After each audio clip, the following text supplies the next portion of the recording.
মাত্র 2 দিন আগের তো ঘটনায় যে ব্রাজিল তো চলে গেল।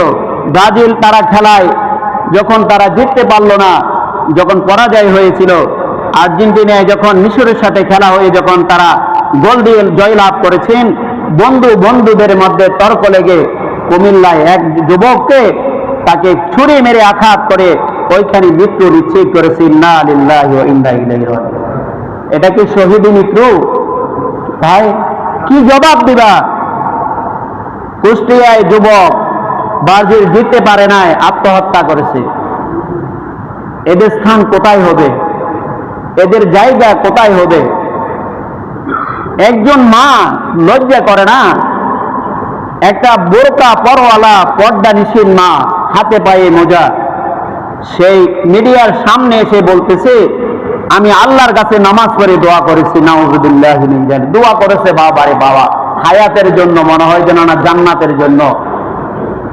এই বেহায়া মহিলা বলতেছে মিডিয়ার সামনে এসে যে আমি আমার সন্তানদের জন্য দোয়া করেছি যেন আর্জেন্টিনার যেন জিতে। সবাই বলে নাউযুবিল্লাহি মিন যালিক। একজন মুসলিম নারী হয়ে কিভাবে এভাবে মিডিয়ার সামনে বলতেছে? লজ্জা করে না তোমার?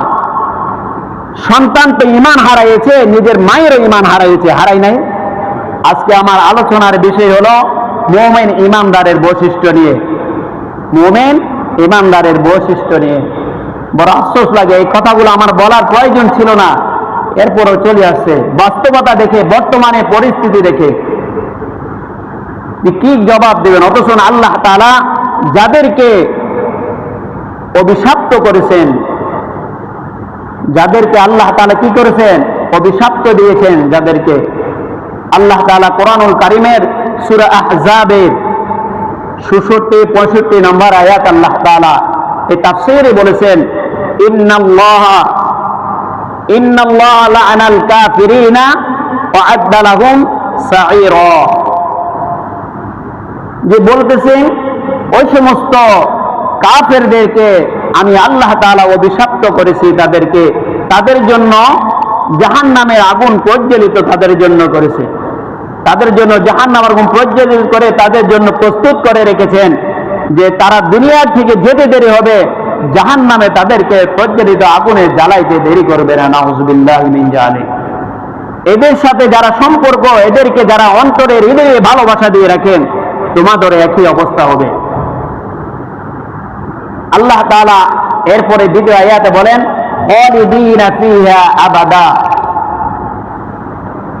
লা ইয়াজিদুনা ওয়ালিয়্যাও ওয়ালা নাসীরা। যে বলতেছেন তাদের জন্য তো শুধু জাহান্নামে তাদেরকে জ্বালানো হবে, শুধু তাই নয়, তারা চিরস্থায়ী জাহান্নামে, তারা চিরস্থায়ী জাহান্নামে। এমনকি তারা কোনো সাহায্যকারী, এমনকি তাদের জন্য সেই দিন কোনো সুপারিশকারী পর্যন্ত পাবে না। তাদের জন্য সেই দিন কোনো সুপারিশকারী পর্যন্ত পাবে না। তাহলে দেখেন ঘড়িটি কি চলে না? তাদের জন্য সেই দিন কোনো সুপারিশকারী হবে না।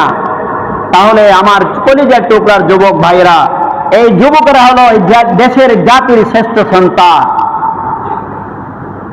এই যুবক যদি চেষ্টা করে, তারা যদি ঐক্যবদ্ধ করে এই সমাজটাকে নেশামুক্ত, গাঞ্জা মুক্ত, এইভাবে চাঁদাবাজি মুক্ত, যুবক তাদের জন্য সম্ভব। সম্ভব কি সম্ভব?